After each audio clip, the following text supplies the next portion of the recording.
This episode is sponsored by Comcast NBCUniversal.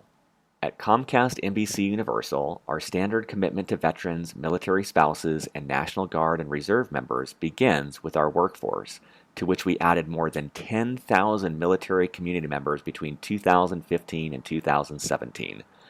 We are now expanding on that achievement with a goal to hire an additional 11,000 veterans, military spouses, and National Guard and Reserve members, bringing our total to 21,000 military hires by the end of 2021.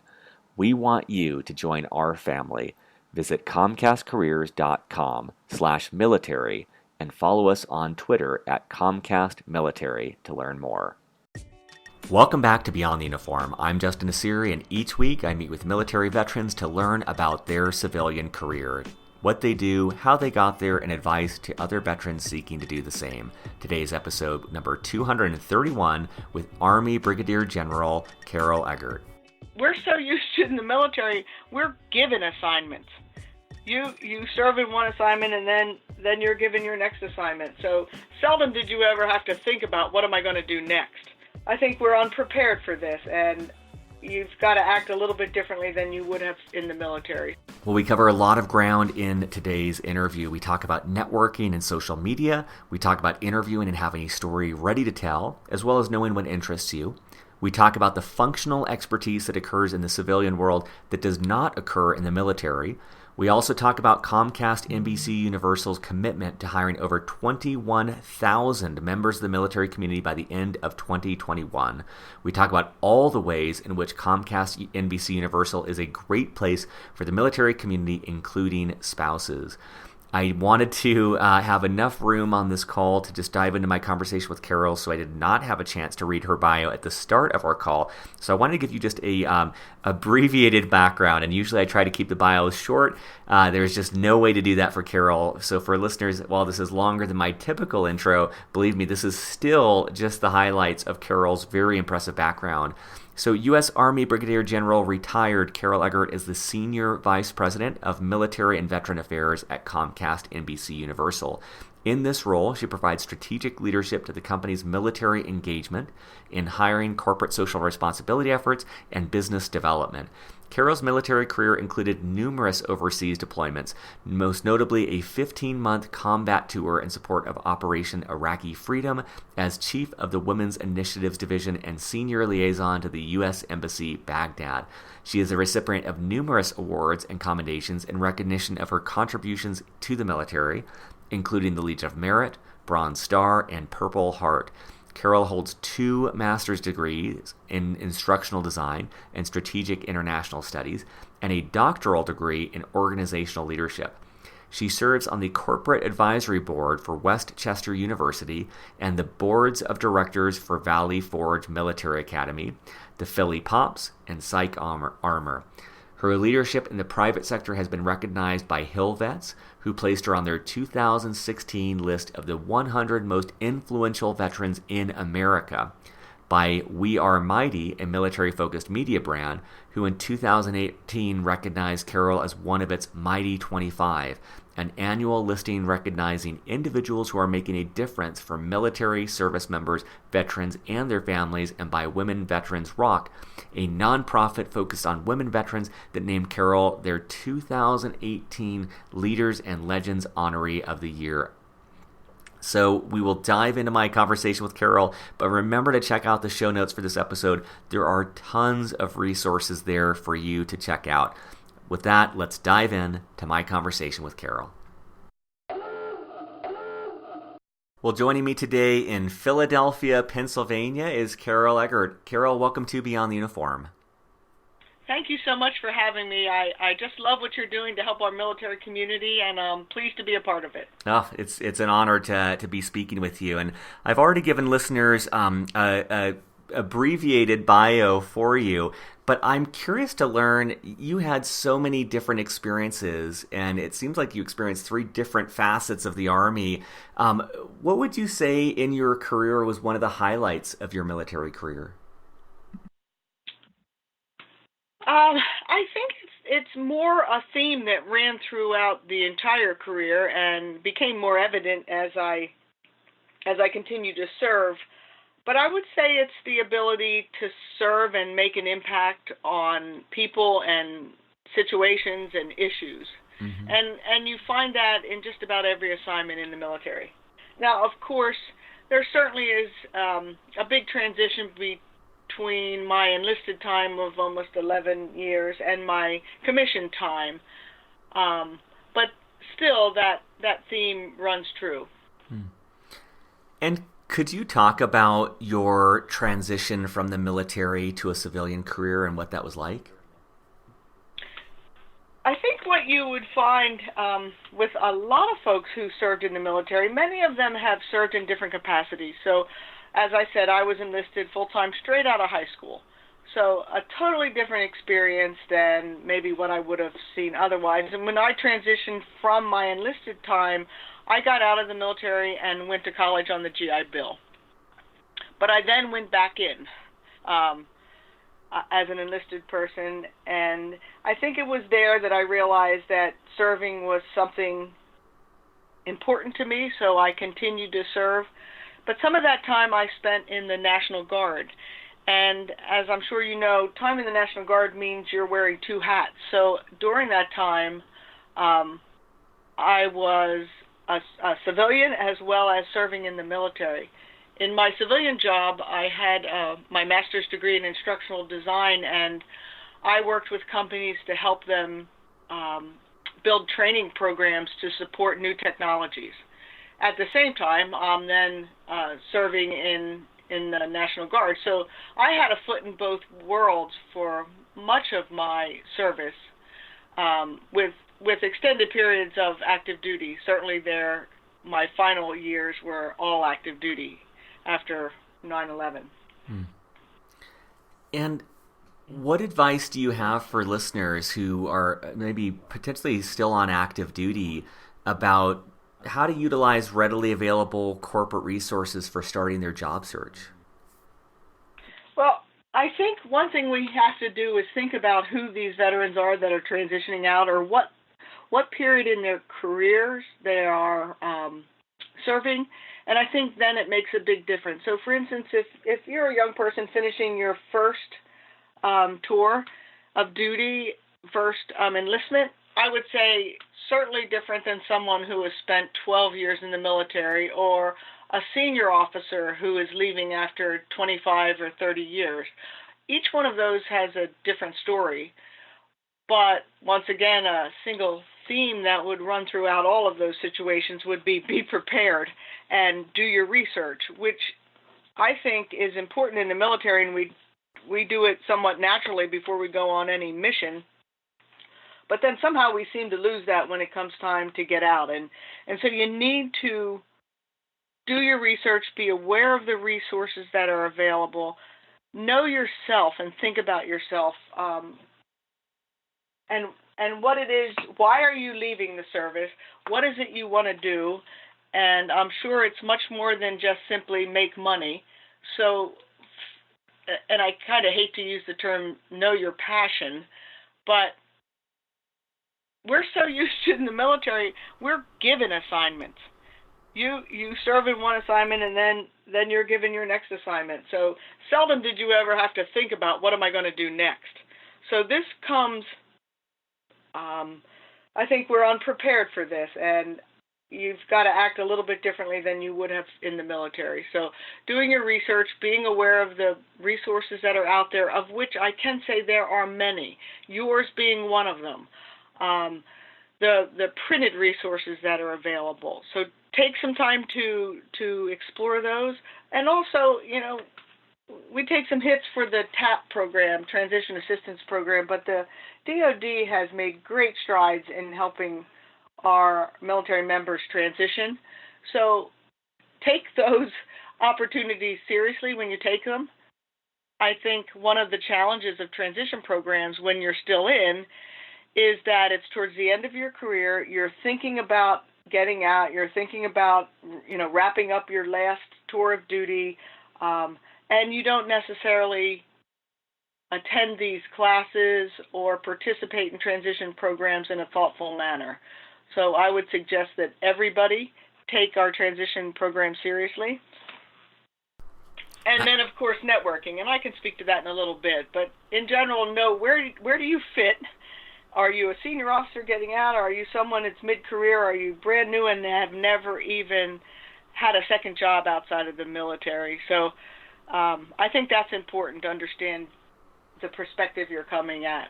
I think that's great. I think back in 2007 when I went through the TAPS course, I think I went into it honestly just not expecting to get much out of it. And I think in anything, if you go in with an expectation like that, you are going to meet that expectation. So I love the thought for listeners who may not have gone through the TAPS program yet of just approaching that with a different attitude than I had, and approaching it as like, how can I get the most value from this, and how can I really extract as much knowledge as possible. And I think if you approach it with that mindset, you will learn something. You will find something that's extremely helpful in that transition.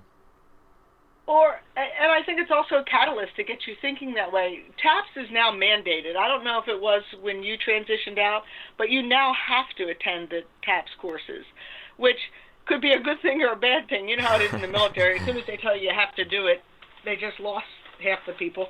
But even though it's mandatory, as you just said, go to it with an open mind and with an attitude to take as much as you can, and then to continue to ask a lot of questions.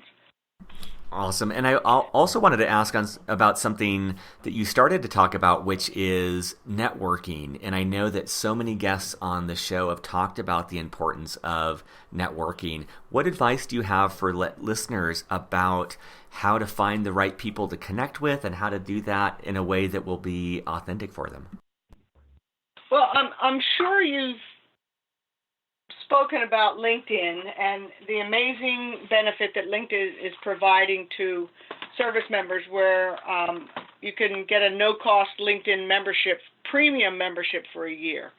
So if you hadn't in the past, make sure you know how to use LinkedIn, social media, and use it appropriately in a professional setting. So that would be the first start, is to make sure your forward-facing social profile is professional. I make sure that I separate anything I do professionally on social media from anything I do personally. And I think that's a good habit to get into. Doesn't necessarily mean you can't tell your own story and have personal stories on it, but you certainly don't need to have your college pictures or your post-deployment, platoon party posted everywhere. But just thinking of networking, so as I said, first thing would be understand your social media profile. Develop one if you don't have one. It is critical in the civilian world. I know that our talent acquisition folks scour social media when we look at candidates, and so you'll want to make sure that you're putting your best foot forward. So that makes it much easier to network, because you can network through some great military groups on LinkedIn.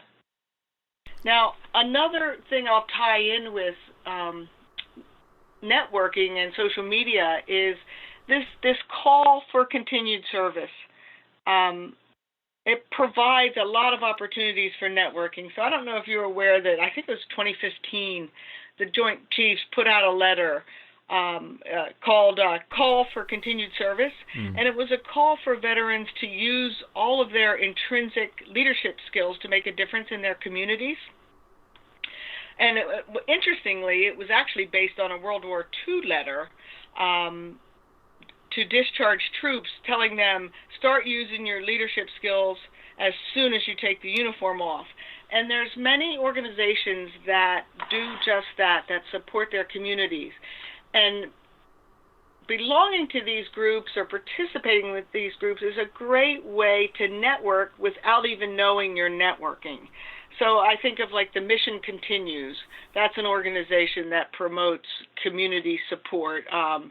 Team Red, White, and Blue, a great post 9/11 group that combines social activities, wellness, health, and collaboration with like-minded veterans. And then, I'm sure you've seen Team Rubicon in the news. They provide support after natural disasters. So when you participate in these groups as a veteran, you're meeting all kinds of folks who are active in their civilian communities. And so it's a great way to meet individuals and to network, and you're probably not even thinking it's networking. But of course, if you do all this and don't tell people you're looking for a job or this is what you're interested in, you didn't make much out of it, but you're giving back. So give back, but at the same time, be sure to tell your story. And another thing I would say when you're networking is have a story ready to tell. As I said, we never had to audition for jobs in the military, so you're not used to putting together an elevator speech. But you need to have one ready, which is, I am interested in this, I am interested in this area, and then the question, do you have some thoughts on how I might go about that? And I don't think that comes easily to us in the military, but we need to get very comfortable with that. That's great. And for listeners, of course, in the show notes, I'll have all of the resources that Carol is mentioning. But I did want to call out that for Team Red, White, and Blue, if you listen to episode 108, I talk with Garrett Cathcart about that organization. And in episode 211, I talk with Dennis Clancy over at Team Rubicon, both of which are incredible organizations. But a common theme that's coming up in a lot of these conversations is that when people leave the military, they miss that sense of community, they miss that sense of clear purpose, and being plugged into an organization like the Mission Continues, Team Red, White, and Blue, Team Rubicon, it can fit that need for both community and a mission and a purpose and a drive. So definitely check those out. And as I said, you'll meet great people who are active in your communities, yep. which of course leads to great professional relationships. Absolutely. And that's one problem I have with networking. We think of networking as one-sided, where you're asking somebody for something. But I think if we think about all that we have to give as those who have served, we can approach networking in a different frame of mind, in that we're bringing something to the relationship. Hey, were you aware of? I'll give you an example. Just this week, I was speaking with a colleague, someone I don't know well, but certainly someone, let's just say if I was looking for a position, this would be a person I would seek out. And I was telling them about Wreaths Across America. And she had just lost her father 2 weeks ago and was buried, a Vietnam vet, and buried at a national cemetery. She knew nothing about this. And because of that, she and her mother went to lay a wreath at her father's grave. Those are the kind of examples where we have something to give back. We have knowledge in a world that many civilians don't know exists. And so I think you can provide that information to a lot of folks, which opens the door to not necessarily networking, but a relationship. And a relationship is two-sided. And then you're giving, and of course people then will want to help you in your goals and objectives. That's great. I love that shift in mindset around it. What about if you were talking to someone on active duty, how would you describe the work that you do at Comcast NBCUniversal? Well, that's another thing that's interesting. I think we in the military have a tough time understanding that many jobs in the corporate sector are functional based, meaning some sort of functional expertise. And many people in the military, after a certain rank, are really generalists. And so we approach jobs from that perspective, in that, I can make anything happen. I've been given challenges and asked to solve them, because in fact, that is the way we were given assignments in the military.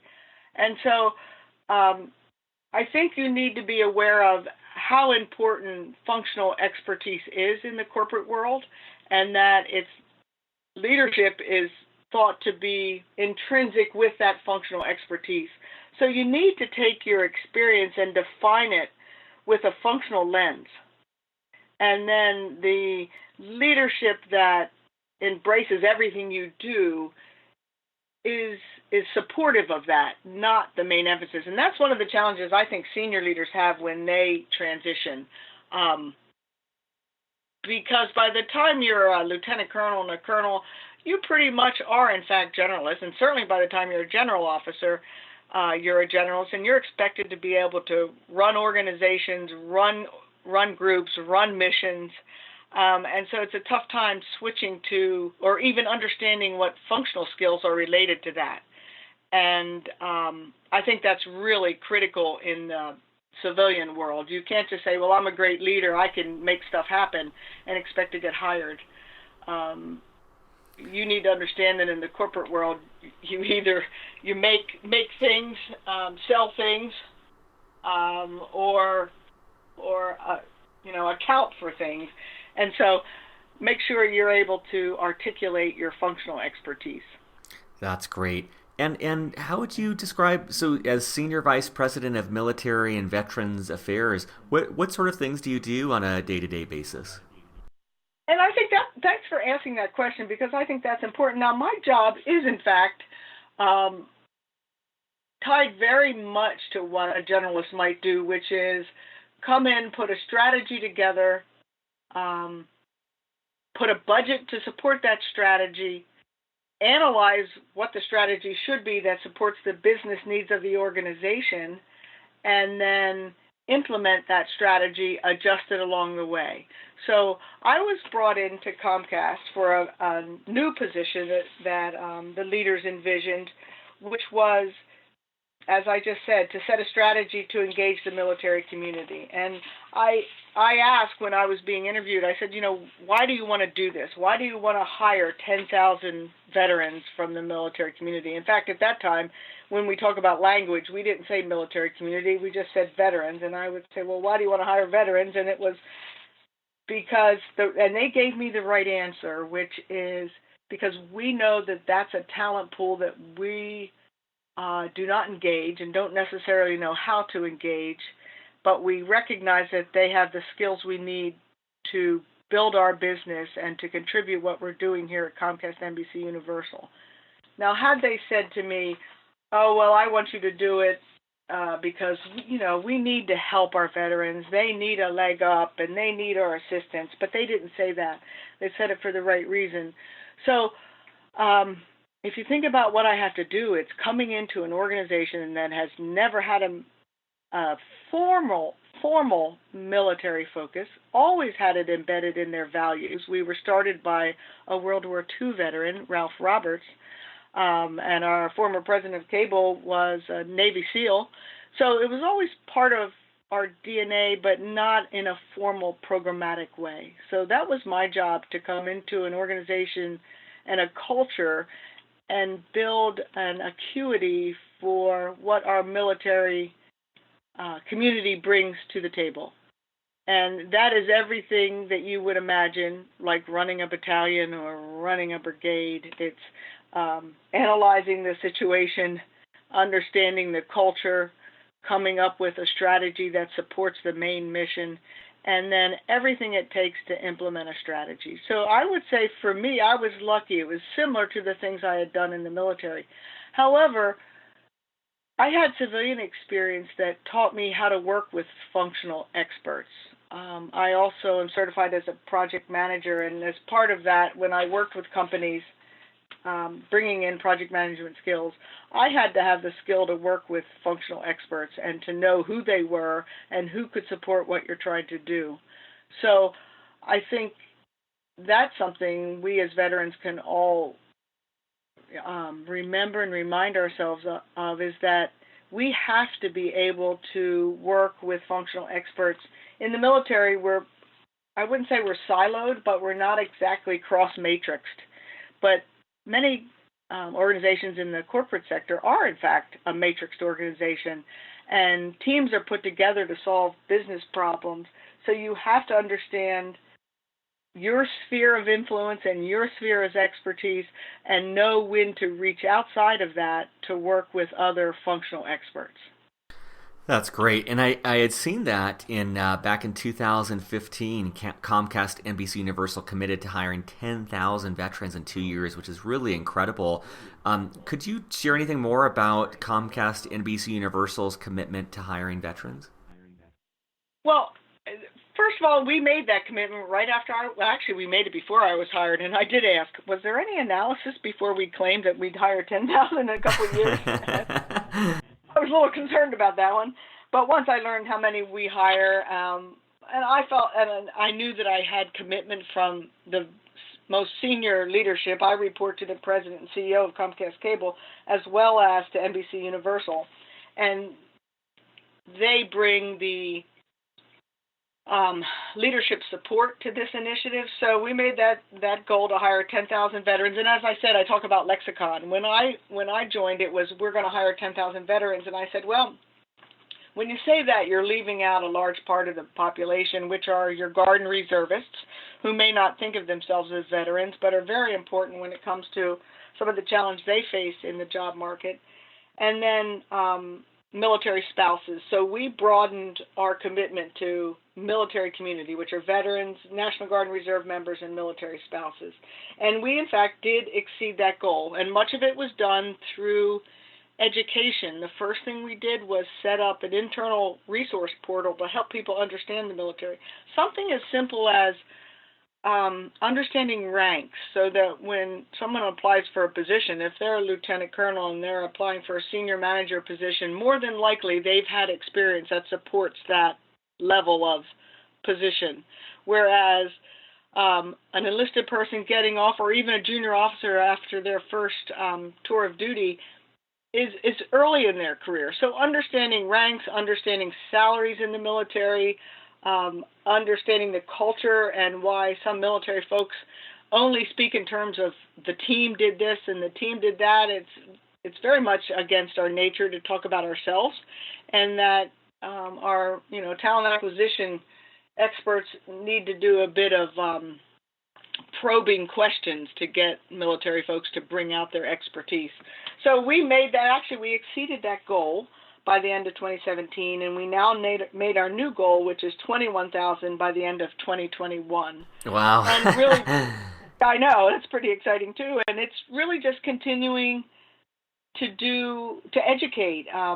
We found that we had no lack of applicants, but we didn't always increase our interviews. So much of this has been on educating hiring managers. Those comfortable with the military will, in fact, interview military folks. So our great talent leaders have made it a purpose to ensure that hiring managers and recruiters understand military talent, what they're looking at when they look at the resumes. Now, we haven't mandated that you must interview a military applicant, but we have certainly put a leadership emphasis on, when you're looking at a slate, send it back if you don't see any military applicants on there. And so we're forming some great partnerships and changing mindsets to make this happen. So I have no doubt that we will, in fact, hit our goal of 21,000. That's great, and I love how you're defining this whole sense of military community around spouses and Guard, Reserve, and all these people in addition to military veterans. I think that's really incredible.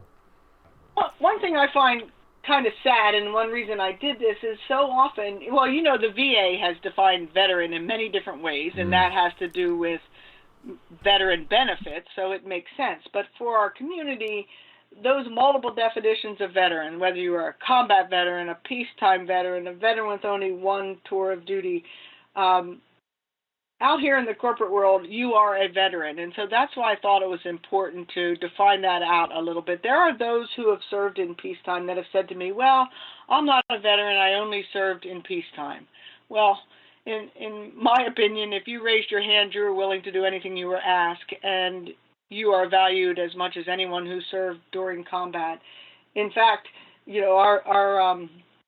our security strategy is just that, peace through deterrence. So we want a strong standing military so that we don't have to go to combat. So I certainly make it an effort to recognize those who didn't serve in combat, and to tell them to stand proud about their service, and that, we would all like to be in a military where we didn't serve in combat. But lately, that's not many of us. What about if someone listening is interested in Comcast NBCUniversal, what should they do? Well, I'll start off with saying you really should be interested in Comcast NBCUniversal because of our awareness of the challenges faced by military folks. We are what we call more than military friendly, we're military ready. We have amazing benefits that support our military community. So for example, our Guard and Reservists who apply for positions, our benefit there is we make up the difference in their pay when they're called, not just to deployment, anytime they're on duty, we make up the difference in pay because we feel strongly that our Guard and Reservists shouldn't have to lose money when they go out to serve their country. We also give them paid time off. You know, the law states you have to give them time off, but you don't have to give them paid time off, and we make sure that we do. In addition, we give benefits to our military spouses. Those military spouses who are a spouse of someone currently serving, and should they need to move due to reassignment, and that includes Guard and Reserve spouses, we will help with transition either with a transition package or by finding, which is the preferred method, a job in the new footprint with our company or with any of our partners. So I think, as I said, we're military ready. So it's a great company. I'm very proud of the things that have been put in place. We have actually a concierge service. So we're a very large company. So just on the cable side, about 135,000 all across the country. So imagine requiring every single hiring manager to understand some of the intricacies of Guard and Reserve duty. You know, why did you have to leave first thing tomorrow morning? Well, you know, there's a hurricane in Florida and I've been activated to go. Understanding those commitments. So rather than ask every hiring manager to understand that law, we have a concierge service where the Guard or Reserve member simply calls up, tells them that they've been activated, and then the concierge takes care of notifying everybody that needs to be notified so that individual can get ready to go do whatever's being asked of them. So I'm proud of the benefits that we offer, but we also have a website that is directed specifically to our military candidates. And we tell some of the stories of those who have been hired, and that is simply Comcast Careers/military. And on there, you know, you can see the kind of positions that we have, and it's also very military focused. And I think a military applicant will feel at home there. But let me go back and add something. You would ask about what should every transitioning member know. Well, I often get calls that, hey, this is what I do. How could I help Comcast? You know, where might I fit in your company? This is what I did in the military. Well, that's a backwards question in my opinion. You really need to start at the website of the company you're looking at or interested in. Understand the kind of jobs they have. See where you might fit with those jobs. Where do you match up? Where could you contribute? And then make the call to someone within that company that you have a relationship with and say, hey, I saw there's a job posting for a store manager at one of the Comcast cable stores. Well, I led a platoon and we were very successful in our assigned missions. I had to keep track of inventory and all of the individuals assigned to me, very similar to running a store. So I think it needs to come with, you gave the thought to it, here's how I think I can contribute to your company. And I think about that for recruiters. You know, recruiters think, well, where would I fit? But I think our recruiting command folks, they'd be perfect in sales positions. But unless they, you know, if you can sell the military, you could probably sell just about anything. So redefine the skills that you have and see where they match where companies are asking for applicants. I love that, and I always think of it as kind of spoon-feeding the interviewer, the company, like really positioning your background and telling it in a way that relates to the job that you're applying to, and like Carol said, doing the homework, going to the website and figuring out exactly where you fit in. And it's really... And it's really remarkable to see the commitment that you as an organization have made. I can only imagine the momentous undertaking to educate the organization to make things happen. Like, hey, someone might need to go fight a natural disaster on a moment's notice, and how do you have the organization continue on that? There's just so many things that I imagine are occurring behind the scenes to support that massive commitment of 21,000 members of the military community by the end of 2021. And we often say that commitment to hiring is very important, but it's sort of our North Star. That's something to get everybody to rally around, but it's also just building into our culture and awareness of the military. I ask folks to put a military lens on everything you do. So, for instance, we have a program called Internet Essentials where we bring in low-cost internet to low-income families. So, like for $9.95 a month, you can get internet into your home, and then for another $150 or $195, I'm not sure which, a low-cost computer already loaded with all the applications that needed. Now, this was originally for school families, low-income families, but we saw that, hey, this could really benefit some of our low-income veterans. You know that it's tough to work with the VA unless you can access it online. So we just expanded that program to low-income veterans, and I'm very proud of that. We've been all around the country pushing that out, so I ask anybody who knows veterans and knows some veterans in that challenging position to please let them know about Internet Essentials for low-income veterans. Awesome. And we also just came out with an offer for our military customers in recognition of their service. So it's not just hiring, it's really building it into everything we do, making sure our customer care policies understand that our military customers may have to move, may go on temporary assignment, may have to turn off their service to go to a combat deployment, situations that are much different than what our civilian customers might experience. And so we have to have an awareness of some of those needs of our customers. So it's much more than just hiring. I also feel a responsibility to give back to other companies. We're large, we're lucky, we have a team of 8 people. Can you imagine a company that's committed that kind of resources to build a team of 8 to support military engagement? So you'll find me speaking to U.S. Chamber of Commerce, to local chambers of commerce, to local industry groups, helping them understand how they might put together a hiring program. We actually created the Comcast Employer School through a partnership with Psych Armor, and that school is online, no-cost content for anybody to learn about why hire military spouses, setting up a employee resource group, how to commit to a military hiring program. So short targeted content to help small to medium businesses or anybody that doesn't have the kind of resources we do. We also worked with SHRM this year to help HR professionals and talent acquisition professionals get military ready, to increase their military acumen. So with SHRM, we created a Veterans at Work certificate program where these professionals can take these courses, no cost to them, and they don't need to be a member of SHRM, although I would recommend it. They're a great group. And they can take these courses and then be certified as military ready. So it's much broader than hiring. I think it's a commitment to the entire tapestry of the military community, and I'm really proud of that, and I'm proud of all the things that Comcast, NBCUniversal is doing, and I'm feels great to be a part of it.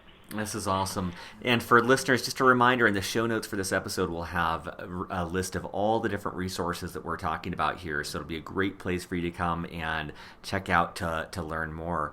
Well, Carol, I know that we're at the end of our time, and I always like to make space in the last question to ask, what have we not covered that you want to make sure that listeners know before we wrap up? Well, I think I would say to our listeners that commitment to service, since 9/11, since the all-volunteer force, we all volunteered to serve, and that same commitment to service, I'm sure, still resides in many of us.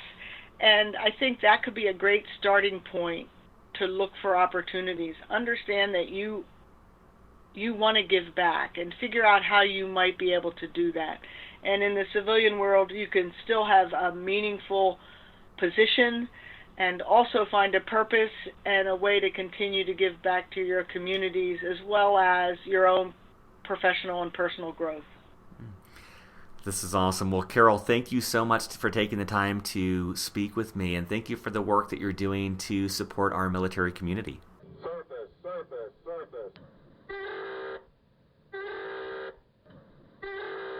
Thanks for listening to this episode of Beyond the Uniform. There are over 200 free episodes at beyondtheuniform.io. They're classified by the industry of focus, the functional role the person plays, and more. Beyond the Uniform is hosted, produced, and edited by me, Justin Asiri. Our Director of Outreach, responsible for sponsorship and guest episodes, is Steve Bain. Our editor, responsible for the show notes and text transcripts for all episodes, is Kathleen Dillon. Our data analytics and insights advisor is Andrew Woolridge. If you are enjoying Beyond the Uniform, you can help us out by telling your veterans and friends in the military about this free resource. There is more information on the website about how you can sponsor an episode or donate to our program to help us grow the work that we're doing. Be sure to check out the coaching section of beyondtheuniform.io, where you can be paired with professional, subsidized coaches to help you figure out your next career move. You can sign up for our newsletter to be up to date on the latest happenings at Beyond the Uniform. And in each show notes section, there is a link to audible.com, which is providing a free audiobook of your choice to Beyond the Uniform listeners. You get a free book of your choosing, and Beyond the Uniform gets $15 to subsidize the cost of the show, regardless of whether you continue with audible.com or not. Check that out and more in the show notes for this episode. Keep the feedback coming. Let me know what resources would help you in your career, and we'll do our best to make that happen. Take care, be safe, and I'll be back next week with more interviews with military veterans about their civilian career.